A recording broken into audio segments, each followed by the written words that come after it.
तीसरा दिन, वह इकलौती भाषा जो आपके दिमाग को समझ में आती है। मैं चाहता हूं कि आप निम्नलिखित शब्दों को पढ़ें और जो महसूस होता है उस पर ध्यान दें। सेब, कुर्सी, अमिताभ बच्चन, हाथी। क्या आपने इन शब्दों को पढ़ते वक्त उन चित्रों को देखा जो आपके दिमाग के पर्दे पर अपने आप आए? ऐसा इसलिए होता है क्योंकि हमें से अधिकांश के पास एक सचित्र स्मृति होती है। मनुष्य को दृश्य विचारक माना जाता है। इसे और समझने के लिए इस बात पर ध्यान दें कि जब आप थ्री इडियट्स या गंगनम स्टाइल कहते हैं तो आपको क्या महसूस होता है। क्या आपने देखा कि उस फिल्म या गाने से किसी किरदार, सीन या डांस स्टेप के बारे में आपके दिमाग ने तुरंत कैसे सोचा? अब राहुल नामक व्यक्ति के बारे में सोचिए। जब तक आप इस वाक्य को पढ़ते हैं तब तक आपके दिमाग ने उस राहुल की छवि को खोजने के लिए आपके मस्तिष्क में लाखों फाइलें छान डाली है जो किसी तरह से आपके जीवन से जुड़ी हुई है। एक परीक्षा के दौरान आपने पुस्तक के पूरे पृष्ठ या एक भाग को देखने का अनुभव किया होगा जिसमें प्रश्न का उत्तर होता है। मैं यहाँ क्या कहना चाह रहा हूँ, हमारा दिमाग केवल एक ही भाषा समझता है और वह है छवियों की। जिस क्षण हम कोई विचार करते हैं हमारा दिमाग उसे एक तस्वीर के रूप में सोचता है। इस तस्वीर का बनना इस बात पर निर्भर करता है कि आप नियमित और गंभीरता से इसके बारे में सोचकर इस पर कितना ध्यान केंद्रित करते हैं। मन को कोई फर्क नहीं पड़ता कि यह तस्वीर अच्छी है या बुरी, सच्ची है या गलत। यह बस जो आप भी सोचते हैं उसी को आपका मस्तिष्क तेजी के साथ एक साथ छवि में बदल देता है। मैं चाहता हूं कि आप अपने जीवन की किसी एक विशेष उपलब्धि या स्मृति के बारे में सोचें जो सुखद और केंद्रित विचारों का परिणाम हो। यह कुछ भी हो सकता है। एक व्यक्ति के बारे में इतनी शिद्दत से आपने सोचा कि आप वास्तव में कुछ ही समय में उससे मिल लिए या उसके बारे में सुना हो। अगर आपके साथ भी ऐसा ही कुछ हुआ है तो इसका मतलब यह है कि प्रचुरता का नियम वास्तव में आपके लिए काम करता है, जैसे कि यह इस ग्रह पर सबसे खुशहाल, सबसे अमीर या सबसे सफल लोगों के लिए काम करता है। क्या यह आश्चर्यजनक नहीं है कि आप सचमुच अपने मन में कुछ भी बना सकते हैं और अपनी इच्छाओं को हकीकत में बदल सकते हैं? समस्या, आपको यह ख्याल आ सकता है कि अगर ऐसा है तो आपने जिस तरह की सफलता प्राप्त करने की इच्छा रखी थी वह आपने क्यों नहीं पाई।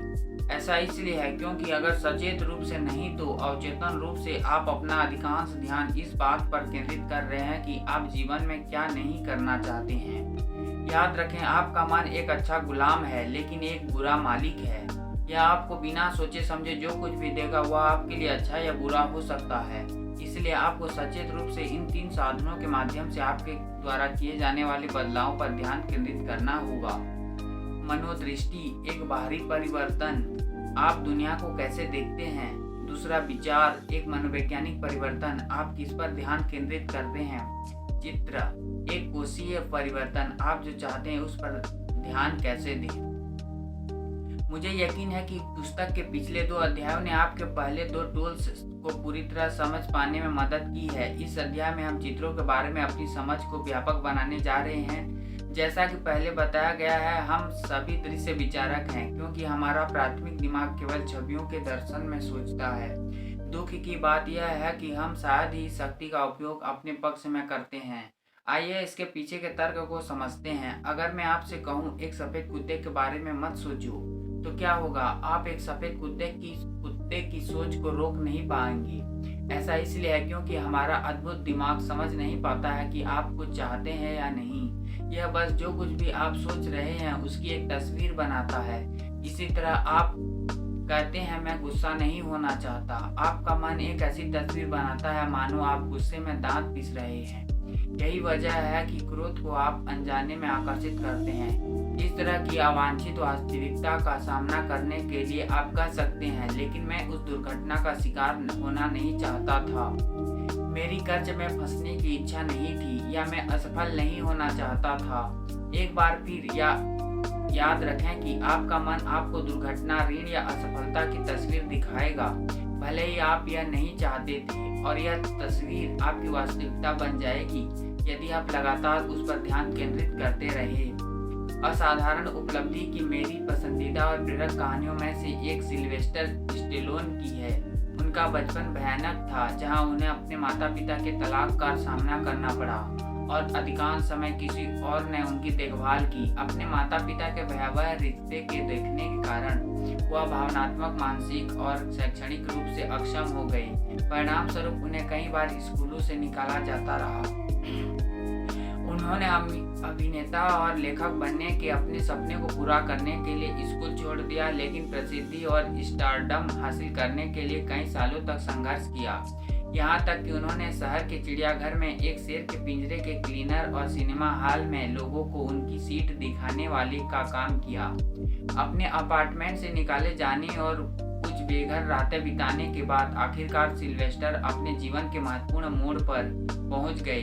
वह एक मैच देखने गए थे जहां एक अज्ञात मुक्केबाज चक वेपनर ने हैवीवेट चैंपियन मोहम्मद अली के साथ मुक्केबाजी को 14वें और अंतिम दौर में पहुंचा दिया, और जहां वेपनर को तकनीकी नॉकआउट मिला जब बॉक्सिंग मैच खत्म होने में केवल 12 सेकंड का समय बचा था।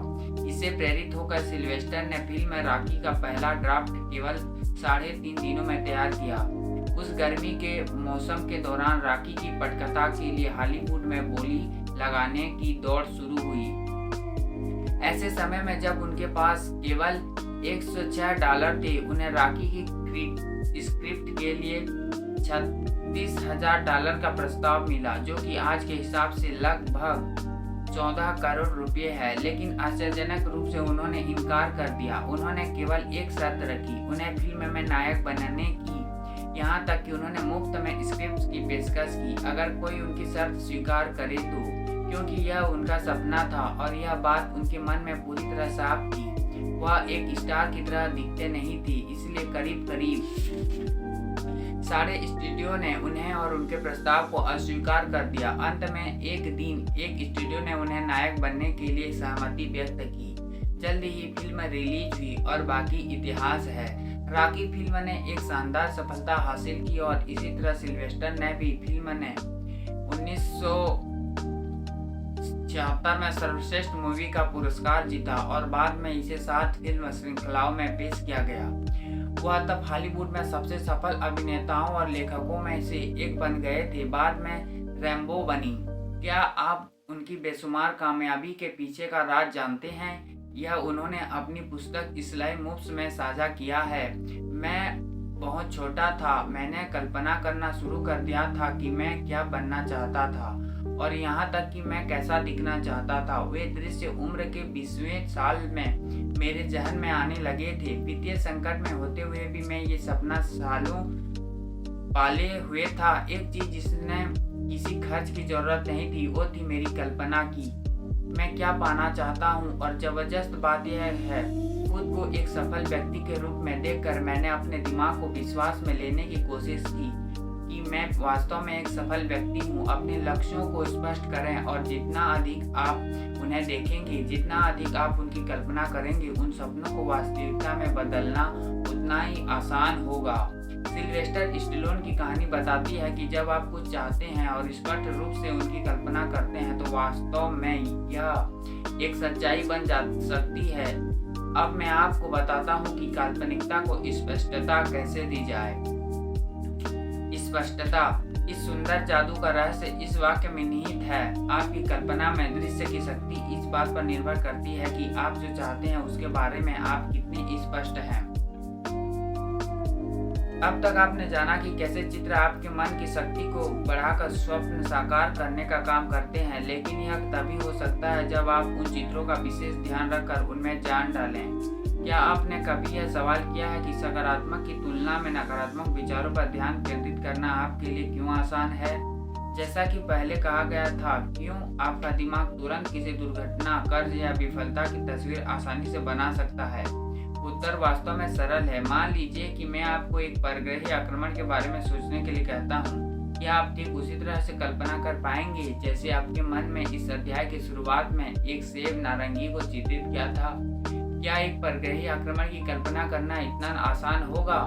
मुझे शक है हम में से ज्यादातर लोग इस चीज से परिचित नहीं होंगे, ऐसी स्थिति की कल्पना नहीं कर पाएंगे। इसलिए जब आप किसी विशेष अवधारणा से अपरिचित होते हैं या यदि आपको किसी ऐसी चीज़ का ज्ञान नहीं है जिसकी आप कल्पना करने की कोशिश कर रहे हैं, तो आप ऐसी तस्वीर को शक्तिशाली या प्रबल नहीं बना पाएंगे और शक्ति के बिना आपकी कल्पना कोरी कल्पना रह जाएगी। क्या आप शोध किए बिना किसी पेशे या व्यवसाय का रास्ता चुनते हैं? चार्टर्ड अकाउंटेंट बनने की इच्छा रखने वाला अपने अध्ययन के समय को निर्धारित करने से पहले परीक्षा के स्तर और उसके पाठ्यक्रम के महत्व पर शोध करेगा। एक लेखक अपने उपन्यास को लिखने के लिए उचित शोध करेगा। एक व्यवसायी एक नया उद्यम शुरू करने से पहले अवश्य शोध करेगा। शोध कुंजी है। शोध का मतलब जानकारी होना नहीं, बल्कि इसका अर्थ है गहन ज्ञान प्राप्त करना। इस प्रकार जब आप किसी ऐसी चीज़ की कल्पना करने की कोशिश कर रहे हैं जिससे आप बहुत परिचित नहीं हैं, तो इसके बारे में अधिक से अधिक जानकारी और विवरण प्राप्त करने का प्रयास करें। आइए एक बहुत ही सामान्य उदाहरण लेते हैं। मान लीजिए कि आप एक शानदार कार खरीदना चाहते हैं, तो आप इसकी कल्पना कैसे करेंगे? बाजार में कई ब्रांड हैं, आप किसे खरीदना चाहते हैं? यह किस रंग की होगी? आपकी ड्रीम कार किस तरह के इंजन पर चलती है? आपको इसमें क्या सुविधाएं मिलेगी? ढेरों प्रश्न हैं जिनका उत्तर देने की आवश्यकता है। यदि आपने ठान लिया है तो यह बहुत समय लेने वाला कार्य नहीं है। आपके पास शायद पहले कार नहीं थी, लेकिन अब आप एक कार खरीदने वाले हैं, तो आपको अपनी सपनों की कार के बारे में सब कुछ पता होना चाहिए। जैसे कि आप कार के बहुत बड़े शौकीन हो। इसका मतलब यह नहीं है कि आपको सामान्य रूप से कारों के बारे में सब पता करने की आवश्यकता है, लेकिन आपको अपनी कार के बारे में पता होना चाहिए। आप इंटरनेट के युग में शोध करना सुलभ है। रचनात्मक दृश्यता, क्रिएटिव विजुअलाइजेशन। रचनात्मक दृश्यता एक ऐसी तकनीक है जहां आप सचेत रूप से कल्पना करते हैं, यानी जो भी आप प्राप्त करना चाहते हैं उसकी कल्पना करते हैं।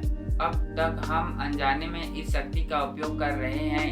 यह वो शक्ति है जिसने हमें जीवन दिया है, वह जीवन जो हम वर्तमान में जी रहे हैं। किताब का यह हिस्सा आपको बताएगा कि आप इस शक्ति का उपयोग कैसे कर सकते हैं ताकि आप अधिक आनंद, तृप्ति, प्रचुरता, समृद्धि, कल्याण पा सकें और सामंजस्यपूर्ण संबंध बना सकें और अंत में एक ऐसा जीवन जी सकें जिसकी आप वास्तव में इच्छा रखते हैं। हालांकि इस तकनीक के लिए एक बहुत महत्वपूर्ण शर्त है। आपको केवल उस इच्छाओं को पूरा करने के बाद आपका जीवन कैसे बदल जाएगा, इस पर ध्यान केंद्रित करने की आवश्यकता है। उस मार्ग पर ध्यान केंद्रित न करें जो आपको वहां ले जाएगा। यह आपके मन में संदेह पैदा करेगा कि रास्ता आपके लिए कितना कठिन है या लक्ष्य के पास पहुंचना आपके लिए कितना असंभव है। आप अपने लक्ष्य को कैसे प्राप्त करेंगे, यह आपकी चिंता नहीं है। आपको यात्रा की बाधाओं के बारे में चिंता करने की आवश्यकता नहीं है। आपको बस विश्वास के एक तत्व की आवश्यकता है, विश्वास जो आत्मविश्वास पैदा करेगा कि आप निसंदेह अपने गंतव्य तक पहुंचेंगे। भले ही आपके रास्ते में बाधाएं हो, विश्वास करें कि आपको जो भी चाहिए वही आपके लिए इस यात्रा पर उद्यम करने की आपकी तत्परता के माध्यम में प्रस्तुत किया जाएगा। कल्पना ही सब कुछ है। यह जीवन के आने वाले आकर्षणों को पूर्वालोकन है। Albert Einstein. याद रखें कि जब फिल्म थिएटर में 2 या 3 घंटे बीतते हैं तो आप अपने जीवन की बड़ी से बड़ी तकलीफों को कैसे भूल जाते हैं। आपको उसी तरह क्रिएटिव विजुअलाइजेशन का उपयोग करना होगा। जैसे आप एक मूवी थिएटर में होते हैं और एक मनोरंजक या प्रेरक फिल्म देखते हैं जिसमें आप बाकी सब कुछ भूल जाते हैं। बदलाव केवल यह है कि इस बार आप फिल्म के नायक हैं। बस अपनी आंखें बंद करें और 2 या 3 घंटे नहीं, बस 15 से 20 मिनट का समय निकालें। अपनी फिल्म की कहानी का पता लगाने में कल्पना कीजिए कि जब एक नायक की तरह आपको संघर्ष के पश्चात आखिरकार वह सब कुछ मिल रहा है जो आप चाहते हैं, तब आप कैसा महसूस करेंगे। आपके पास अपने सपनों का घर है और साथ ही वास्तव में एक खुशहाल और स्वस्थ परिवार है। आपकी कार प्रीमियम और शानदार है। आपका व्यवसाय अपने उच्चतम शिखर पर है। अपने कर्मचारियों और व्यावसायिक सहयोगियों के साथ आपका संबंध पहले से कहीं अधिक मजबूत है। जब आप यह फिल्म देख रहे हैं तो समझौता ना करें। अपने सपनों की जगह पर घूमने जाएं। वह सब कुछ करें जो आपने आज तक केवल सपने में देखा है।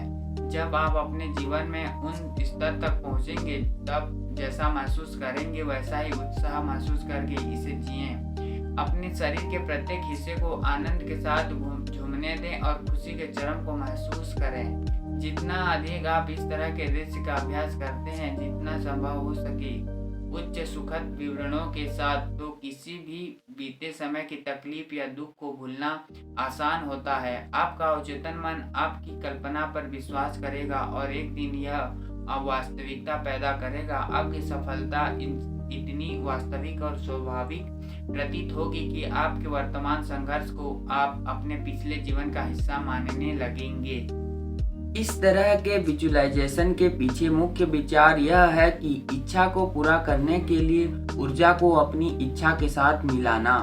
इसलिए यह महत्वपूर्ण है कि आप अपने लक्ष्य को प्राप्त करने की प्रक्रिया को देखने के बजाय अपने लक्ष्य के प्रति अंतिम परिणाम की कल्पना करें। उदाहरण के लिए, यदि आप घर खरीदना चाहते हैं तो आपको यह सोचने की जरूरत नहीं है कि आप धन की व्यवस्था कैसे करेंगे या बैंक ऋण कैसे चुकाएंगे।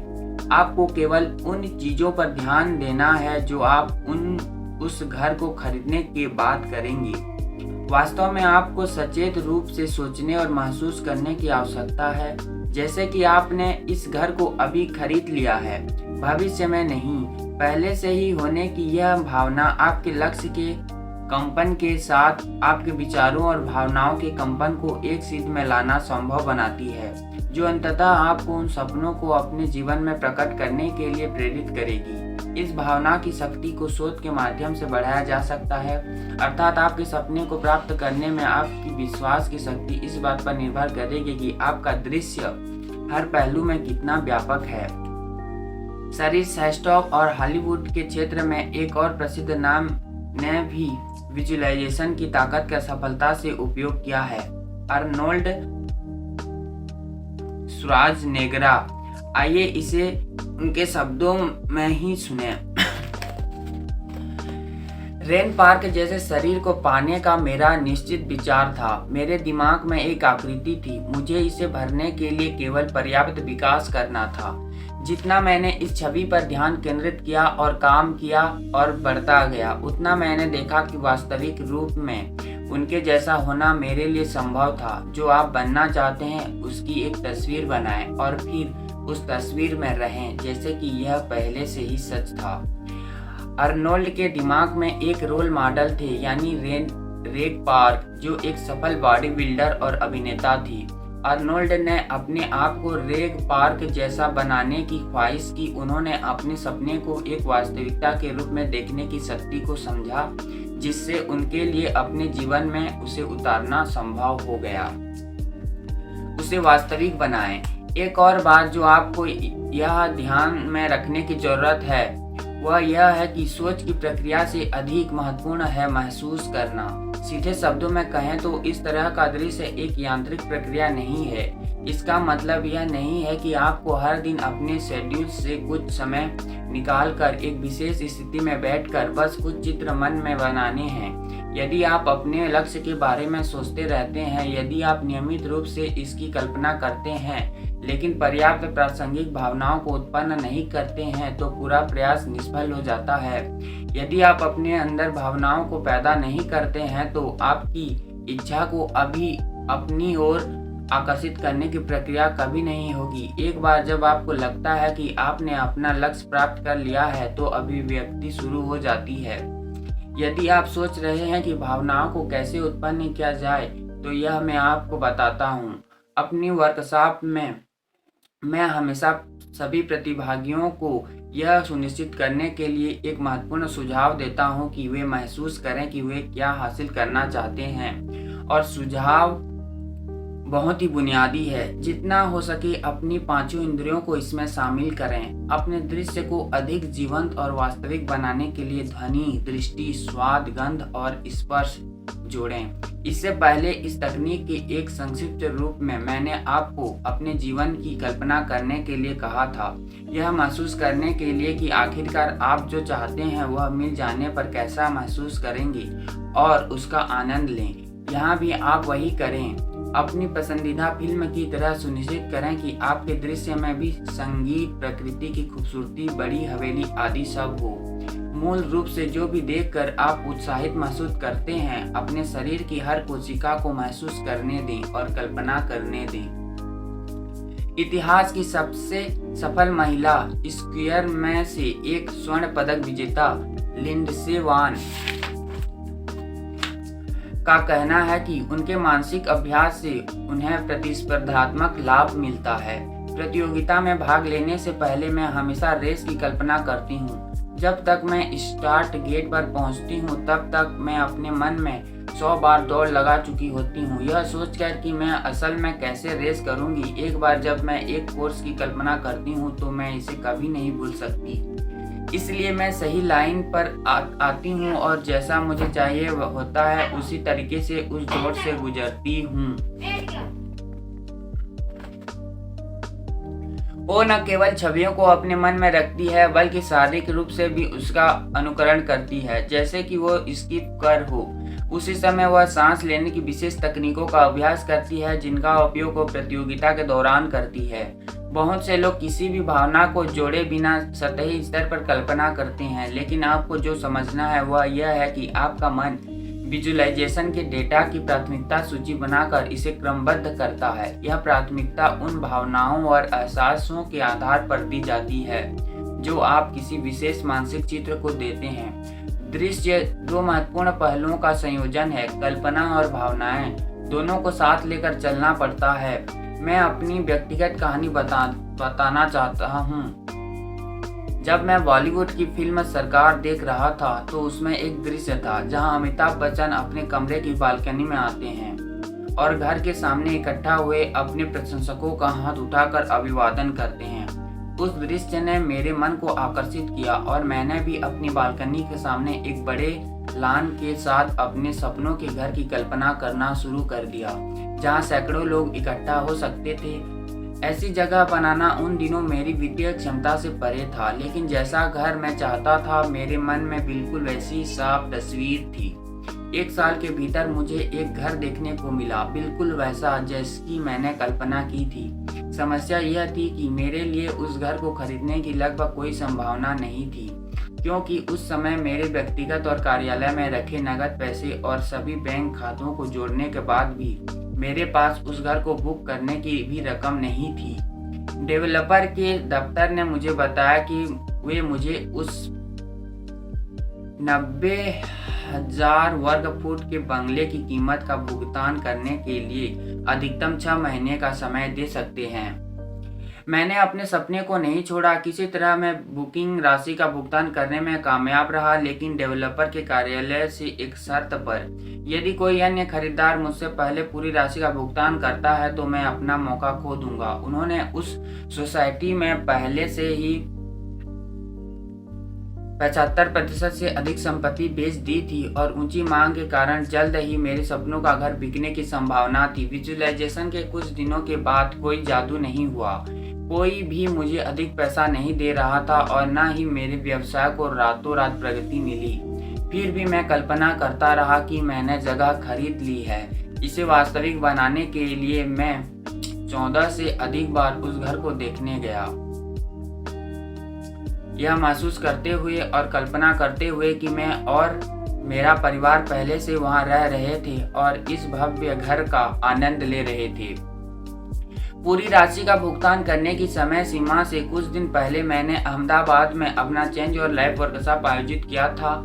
मुझे अपने स्वयं सेवकों के माध्यम से पता चला कि मैंने अपने सपनों का घर खरीदने की कल्पना जिस डेवलपर की स्कीम में की थी, उस कंपनी के भागीदारों में से एक उस वर्कशॉप में मौजूद थी। वर्कशॉप के बाद जब हम मिले तो वह पहले से ही मुझमें प्रभावित हो चुके थे। मैंने घर खरीदने की अपनी इच्छा के साथ बकाया धनराशि के भुगतान से जुड़ी मेरी समस्या उन्हें बताई और बात बन गई।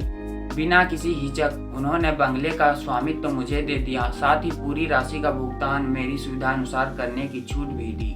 मैंने जगह खरीदी और बिना किसी जल्दबाजी की आराम से भुगतान किया। कुछ साल लगे और अभी मैं उस घर में रह रहा हूँ जिसमें एक home theatre, personal gym, library, स्वेच room, recording studio, swimming pool, volleyball, ground, cricket ground, badminton court, training room के साथ 40 कमरे और अन्य सुविधाएं हैं। इस दौरान मेरी आय में भी काफ़ी बढ़ोतरी हुई। नतीजन मैं पहले की तुलना में अधिक तेजी से पैसों का भुगतान कर सका। मुझे एक अच्छा दोस्त भी मिला, वे डेवलपर जिन्होंने मेरे सपनों को वास्तविक बनाने में मेरी मदद की। विजुअलाइजेशन के अपने परिणामों को बढ़ाने के लिए इन चीज़ों का ध्यान रखें। वर्तमान काल में इसे देखें, अंतिम परिणाम पर ध्यान दें, इसमें भावनाएं डालें, इसका चित्रण पूरे विवरण के साथ करें। अपनी सभी 5 इंद्रियों का उपयोग करें। इसे स्थिर रूप में नहीं पर होता हुआ देखें। इसे रोज करें। विजुअलाइजेशन प्रक्रिया के 3 चरण। जब आप विजुअलाइजेशन प्रक्रिया को सही तरीके से लागू करना शुरू करते हैं तो आप धन, अवसर, सही लोगों, सहायता और किसी भी प्रकार के संसाधनों को आकर्षित करेंगे। कल्पना करने का एक आदर्श तरीका बहुत सरल 3 चरणों की प्रक्रिया में समझाया गया है। पहला, सबसे पहले अपने शरीर को आराम दें। सुनिश्चित करें कि आप सिर से पैर तक बेहद शांत और सहज हैं और आपकी पूरी ऊर्जा अब एक विशेष चीज पर ध्यान केंद्रित करने के लिए तैयार है। दूसरा, आप एक कुर्सी पर या सुखासन में बैठ सकते हैं, पृष्ठभूमि में सुखद संगीत चला सकते हैं और अपनी आंखों को बंद करके एकाग्रता महसूस कर सकते हैं। एक बार जब आपका शरीर शिथिल हो जाता है तो आपका अवचेतन मन स्वतः ही आपकी चेतना को नियंत्रित कर लेता है, जिसमें 90% शक्ति होती है। जब ऐसा होता है तो विजुअलाइजेशन आसान और प्रभावी हो जाता है और तब आप अपनी सभी इच्छाओं की पूर्ति की कल्पना करना शुरू कर सकते हैं। मुझे पता है कि उपरोक्त 3 चरणों को करना उतना आसान नहीं है, लेकिन क्या होगा अगर मैं आपको पृष्ठभूमि में सुखद संगीत के साथ अपनी आवाज़ में रिकॉर्ड की गई पूरी दृश्य ध्यान प्रक्रिया का एक ऑडियो संस्करण पेश करूं? हाँ, आप डिवाइन प्लानिंग ध्यान एक और बोनस टूल डाउनलोड कर सकते हैं जो आपको अपने लक्ष्यों को आसानी से देखने में मदद करेगा। https सिलबोनस देसाई को एक बार फिर बता दूं, शुरुआती चरण में जल्द परिणाम पाने को उम्मीद न करें। क्रिएटिव विजुअलाइजेशन एक बहुत ही अनुशासित कला है, यानी इसे काफ़ी नियमित अभ्यास की आवश्यकता होती है। ऐसी संभावना है कि शुरुआत में आप अपने दिमाग में चित्र नहीं बना पाएंगे, लेकिन यह ठीक है। केवल भावनाओं और चित्रों को महसूस करके शुरुआत करें। यदि भावनाओं को महसूस करना भी मुश्किल लगता है तो यह एक संकेत है कि आपको वास्तव में यह पता लगाने में अधिक समय बिताने की जरूरत है कि वह क्या है जो आपको भविष्य के बारे में उत्साहित करेगा। इसके लिए दिन में कम से कम 20 मिनट अभ्यास करें और जल्द ही भावनाएं और छवियां दोनों सहज रूप से प्रभावित होगी। मैं आपके साथ एक बोनस सूत्र साझा करना चाहता हूं ताकि आप अधिक स्पष्ट रूप से कल्पना कर सकें और अपने लक्ष्यों को तेजी से आकर्षित कर सकें। यह एक ऐसी तकनीक है जो आपके लक्ष्य से विचलित होने की आपकी समस्या को भी हल कर सकती है। आप हर दिन क्या करते हैं ये ज़्यादा मायने रखता है, ना कि वो जो आप कभी कभार करते हैं। ध्यान दें, विजुअलाइजेशन केवल एक प्रक्रिया नहीं है, यह एक जीवन शैली है। आपको यह देखने की जरूरत है कि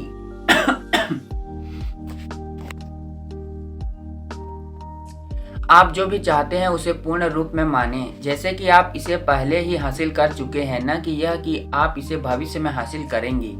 आपको हर समय उस तस्वीर को अपने दिमाग में रखना है और इसके बारे में अच्छा महसूस करना है।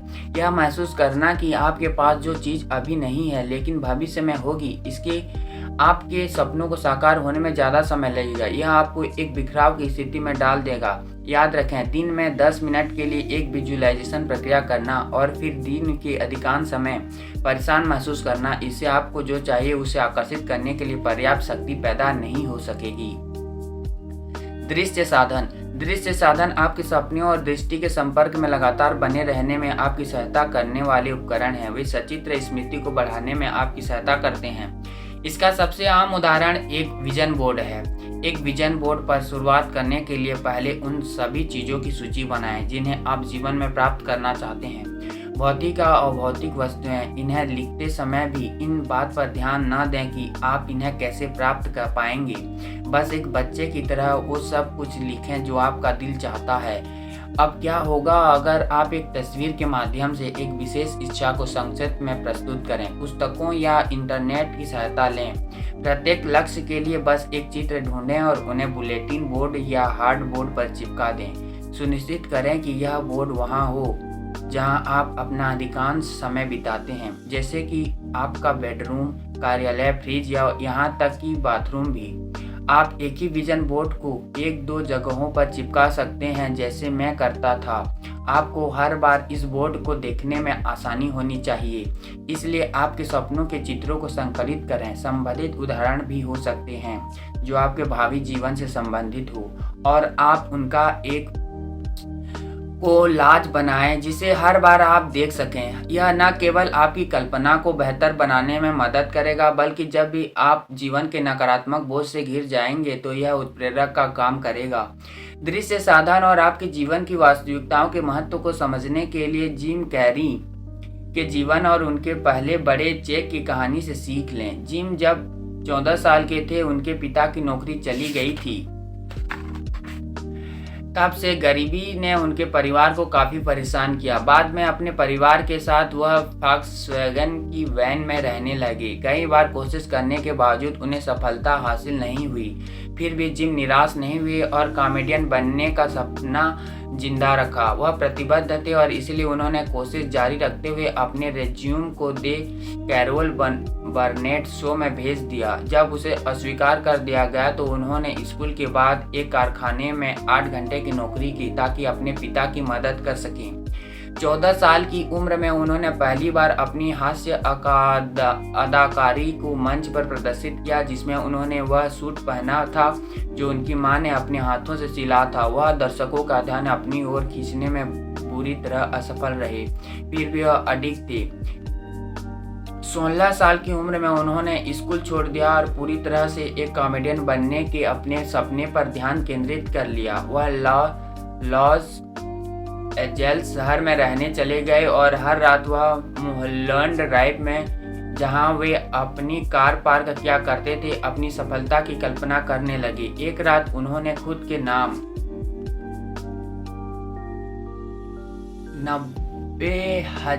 10 करोड़ डॉलर का एक चेक लिखा और उस पर 1914 के थैंक्स गिविंग डे की तारीख डाली और चमत्कार हुआ। 1914 में थैंक्स गिविंग से ठीक पहले उन्हें फिल्म डब एवं डम्बर में अभिनय करने के लिए उसी राशि का चेक मिला जो उन्होंने डमी चेक में लिखी थी। आखिरकार उनके गरीबी के दिन खत्म हो गए। क्या आप सोच सकते हैं कि उन्होंने अपने जीवन को ऐसे अविश्वसनीय तरीके से बदल जाने पर क्या महसूस किया होगा? क्या आप इस पूरी कहानी की कल्पना कर पाए? क्या आप इसे पढ़ते हुए इसकी कल्पना कर सकते हैं? अब अगली बार जब आप कल्पना करने के लिए बैठे तो जिम की तरह रचनात्मक रूप से अपनी कल्पना पर ध्यान दें कि आप अपनी पहली बड़ी कमाई कैसे प्राप्त करना चाहते हैं। और एक दृश्य सहायता के रूप में मैं चाहता हूं कि आप वास्तव में एक चेक लें और इसे भरें। जितना चाहते हैं उतनी रकम डालिए। यह दृश्य का मजेदार हिस्सा है। आप रचनात्मक हो सकते हैं। इस चेक को अपने बुलेटिन बोर्ड पर भी चिपकाएं और उस छवि को अपने दिमाग में रखें जब आप इसे हासिल करने की खुशी मनाएंगे। अगर आप अपने दिमाग में यह विश्वास करते हैं तो इसे वास्तविकता में बदलने के लिए आप तैयार। यह काम किस प्रकार करता है? कभी कभी लोग तर्क करते हैं किसी चित्र की कल्पना करके किसी भी चीज को आकर्षित करना कैसे संभव है।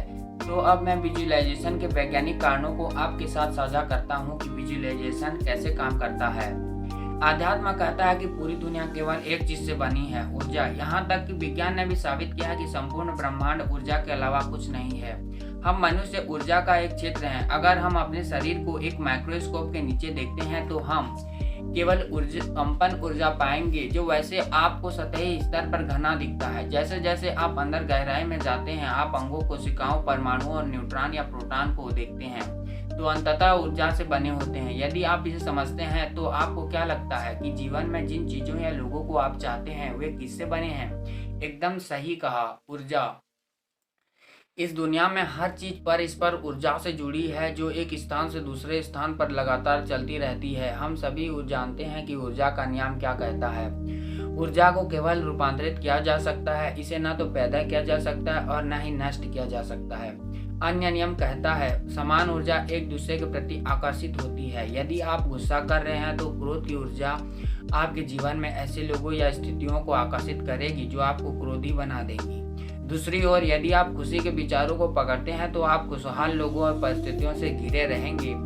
जब आप कल्पना करते हैं तो आप अपनी ऊर्जा को अपने जीवन में जो चाहते हैं उसके साथ एक सीध में ले आते हैं। आपके विचार, भावनाएं और चित्र सभी ऊर्जा हैं जो इन इच्छाओं को वास्तविक बनाने में मदद करती है। क्या यह तार्किक को समझने में आसान नहीं है? फिर भी कोई कारण नहीं होना चाहिए कि विजुअलाइजेशन आपको परिणाम नहीं दे सकता। विज्ञान की भाषा में कहूँ तो हमारे मस्तिष्क के एक हिस्से पर रेक्यूटुलर एक्टिवेटिंग सिस्टम का कब्जा है, जिसे मस्तिष्क का ध्यान और प्रेरणा केंद्र माना जाता है। यह एक स्विच है जो मस्तिष्क को चालू करता है। जब भी आप किसी एक विचार पर अपना ध्यान केंद्रित करते हैं तो RAS आपको उस विचार का समर्थन करने के लिए किसी भी प्रासंगिक और महत्वपूर्ण जानकारी को प्राप्त करने में मदद करता है। उदाहरण के लिए, जब आप एक नई होंडा सिटी कार खरीदने की सोचते हैं तो अचानक आपको सड़क पर होंडा सिटी कारें दिखाई देने लगती हैं। इसका मतलब यह नहीं है कि अधिक लोगों ने उस कार को खरीदना शुरू कर दिया है। इसका सीधा सा मतलब है कि आपका मन अब उसी पर केंद्रित है, इसलिए वही चीज दिख रही है। हर सेकंड हमारा मस्तिष्क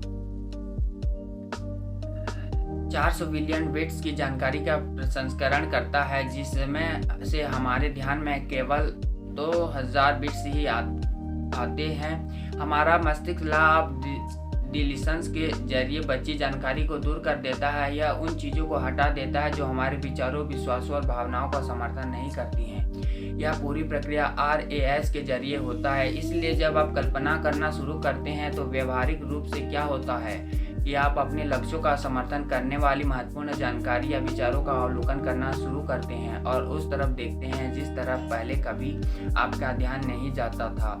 हम अपने सिस्टम का उन चीज़ों, स्थितियों या लोगों को उपलब्ध कराने के लिए सचेत रूप से मार्गदर्शन करते हैं जो हमें अपने लक्ष्यों को प्राप्त करने में मदद कर सकते हैं। यह विजुअलाइजेशन का अंतिम उद्देश्य है अपने जीवन का निर्माता बनने में सक्षम होना, जिसमें हर दिन आप अपने सपनों की कहानी को जीवन के कैनवास पर चित्रित करते हैं। एक प्रयोग में ऑस्ट्रेलियाई मनोवैज्ञानिक एलन रिचर्ड्स ने बास्केटबॉल खिलाड़ियों के 3 समूह बनाए। वह हर समूह की फ्री थ्रो फेंकने की क्षमता का परीक्षण करना चाहते थे। पहला समूह प्रतिदिन 10 मिनट अभ्यास करता था। दूसरे समूह गेंद छूने की अनुमति नहीं थी, लेकिन उन्हें अपनी आंखें बंद करके फ्री थ्रो करने की सिर्फ कल्पना करनी थी। और तीसरे समूह ने ना तो अभ्यास किया ना ही कल्पना की, वह सिर्फ निष्क्रिय बना रहा।